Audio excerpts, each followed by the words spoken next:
Ey o'g'il bolalar, yaxshilab eshitinglar. O'g'il bolaning qo'lida tijorati, mehnati, kasbi bo'lishi u uchun katta sharaf.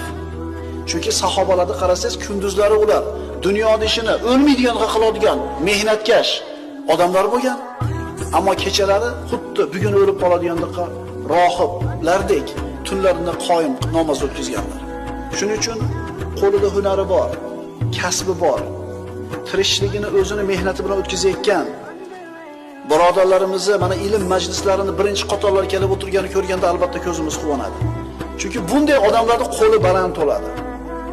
Chunki bergan qo'l baland, olgan qo'l past degan hikmatda. Shuning uchun qo'lida hunari borlar muborak bo'lsin. Qo'lida tijorati borlar, kasbi borlar, o'zini biznesi borlar muborak bo'lsin. Chunki bu odamlar jamiyatga, xalqqa xizmat qiladi.